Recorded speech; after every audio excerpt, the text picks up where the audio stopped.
નમસ્કાર મિત્રો, સ્વાગત છે તમારું માર્કેટ બુલેટિનમાં.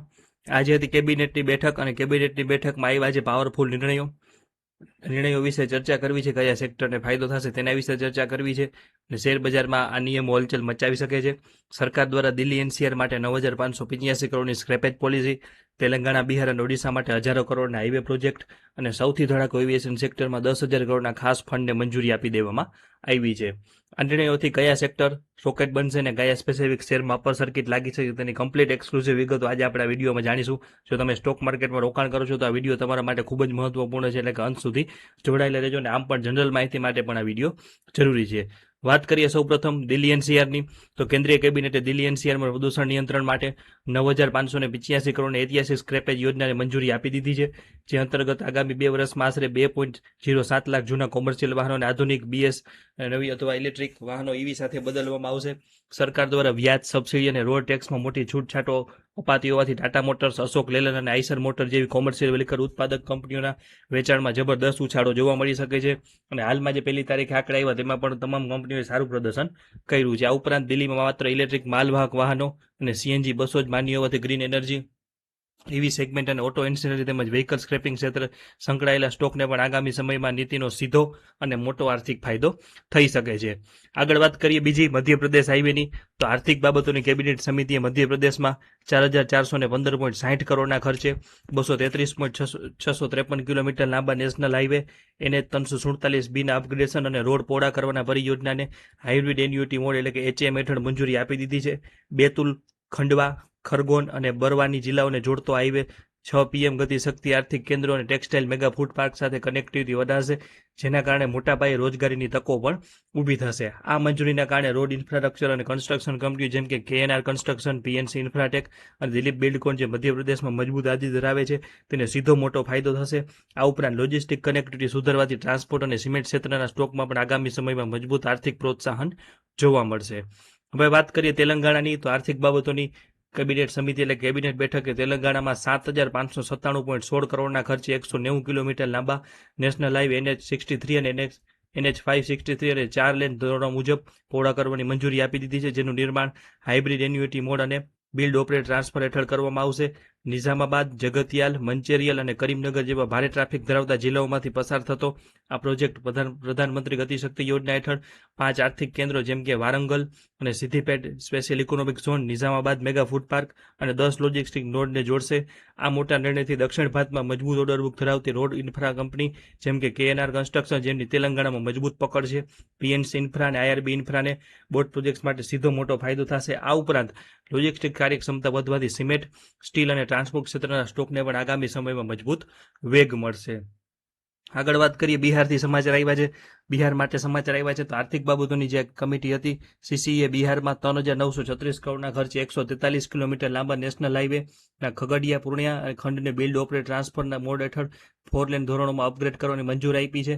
પટના પૂર્ણિયા કોરિડોરના પ્રોજેક્ટ ખગડિયા, ભાગલપુર, કટિયા અને પૂર્ણિયા જેવા મુખ્ય શહેરોમાં કનેક્ટિવિટી મજબૂત કરશે અને પ્રધાનમંત્રી ગતિશક્તિ યોજના હેઠળ 5 આર્થિક કેન્દ્રો, ટેક્સટાઇલ મેગા ફૂડ પાર્ક અને ફિશરીઝ પાર્ક તેમજ 11 લોજિસ્ટિક નોડ્સને સાંકળશે. આ મંજૂરીથી દેશની અગ્રણી રોડ કન્સ્ટ્રક્શન ઇન્ફ્રા કંપનીઓ જેમ કે PNC ઇન્ફ્રા, KNR કન્સ્ટ્રક્શન અને ખાસ કરીને BOT પ્રોજેક્ટ્સ અને ટોલ કલેક્શન ક્ષેત્રે મોટું કદ ધરાવતી IRB ઇન્ફ્રા ડેવલપર્સને સીધો મોટો ફાયદો થશે. આ ઉપરાંત પૂર્વી ભારતમાં લોજિસ્ટિક ક્ષમતા અને પરિવહન વેગ પકડવાના કારણે સિમેન્ટ અને સ્ટીલ સેક્ટરના સ્ટોકમાં પણ લાંબા ગાળે મજબૂતી આર્થિક પ્રોત્સાહન જોવા મળશે. આગળ વાત કરીએ ઓડિશા કોસ્ટલ હાઈવેની, તો આર્થિક બાબતોની કેબિનેટ સમિતિએ ઓડિશામાં રામેશ્વરમથી પારાદીપ સુધી 8,300 કરોડના ખર્ચે 160 કિલોમીટર લાંબા નવા કોસ્ટલ હાઈવેના નિર્માણને હાઇબ્રિડ એન્યુટી મોડ હેઠળ મંજૂરી આપી દીધી છે. ખુર્દા, પુરી, કેન્દ્રપાડા અને જગતસિંહપુર જિલ્લામાંથી પસાર થતો આ access control greenfield highway Jagannathpuri, Konark અને પારાદીપ પોર્ટ જેવા વ્યૂહાત્મક વિસ્તારોને જોડશે. પ્રધાનમંત્રી ગતિશક્તિ યોજના હેઠળ આ પ્રોજેક્ટ 9 આર્થિક કેન્દ્રો જેમ કે Bhubaneswar special economic zone, Paradip fisheries cluster, Cuttack pharma cluster અને 5 પ્રોજેક્ટ નોડ, અસ્ત્રંગ અને પારાદીપ પોર્ટ વચ્ચે સીધી કનેક્ટિવિટી વધારશે. આ મોટા નિર્ણયથી દેશની અગ્રણી ઇન્ફ્રા અને રોડ કંપનીઓ જેમ કે PNC, KNR, HG infra, L&T, GR infra projects નવા ઓર્ડર મળવાની મજબૂત સંભાવના સાથે સીધો ફાયદો થશે. આ ઉપરાંત કોસ્ટલ કનેક્ટિવિટી અને પોર્ટ લોજિસ્ટિક વધુ બનવાના કારણે પારાદીપ પોર્ટ ઉપર સક્રિય લોજિસ્ટિક કંપનીઓ તેમજ પૂર્વ ભારતમાં સિમેન્ટ અને સ્ટીલની માંગ વધતા તે સંબંધિત સેક્ટરના સ્ટોકને પણ આગામી સમયમાં લાંબા ગાળાનો મોટો આર્થિક પ્રોત્સાહન મળી શકે છે. હવે વાત કરીએ એવિએશન સેક્ટરની, તો કેબિનેટ બેઠકે આજે એવિએશન ટર્બાઇન ફ્યુલ એટલે કે એટીએફ વિમાનના ઇંધણના ભાવમાં આવેલી અસાધારણ અસ્થિરતા એરલાઇન્સને બચાવવા માટે 10,000 કરોડના પ્રાઇસ સ્ટેબિલાઇઝેશન ફંડનું મંજૂરી આપી દીધી છે. સરકાર આ રકમ ઓઇલ માર્કેટિંગ કંપનીઓને વ્યાજમુક્ત એડવાન્સ તરીકે આપશે, જેથી ભારતીય એરલાઇન્સ આગામી 36 મહિના સુધી સ્થિર ભાવે ઇંધણ મળતું રહે. માર્ચ 2026માં એટીએફનો ભાવ 60 રૂપિયા અને 50 પૈસા પ્રતિ લીટર હતો, જે 2026માં વધી અને 142 રૂપિયા થઈ ગયો હતો. એટીએફ એરલાઇનના ઓપરેટિંગ ખર્ચનો લગભગ 40%થી 60% હિસ્સો હોવાથી આ નિર્ણયથી નીચેના સેક્ટર અને શેરને ફાયદો થશે, જે તમે સ્ક્રીન ઉપર જોઈ શકો છો. પહેલું છે aviation sector. Fuel cost fix થવાથી એરલાઇન્સના માર્જિન પરનું દબાણ ઘટશે અને નફાકારકતા વધશે. આનાથી ઇન્ડિગો અને સ્પાઇસજેટ જેવા સ્ટોકને સૌથી મોટો ફાયદો થશે. ઓએમસી કંપનીઓ એટલે ઓઇલ માર્કેટિંગ કંપનીઓ પણ ફાયદો થશે.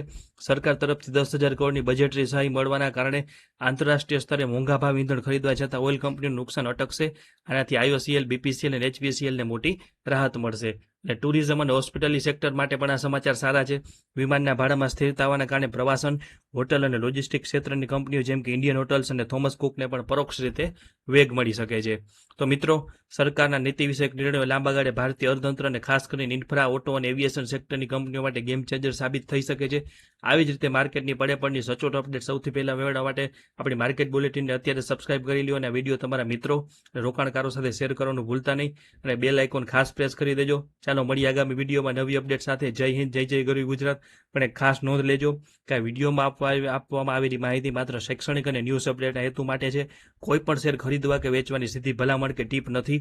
શેર બજારમાં રોકાણ બજારના જોખમોને આધીન હોય છે.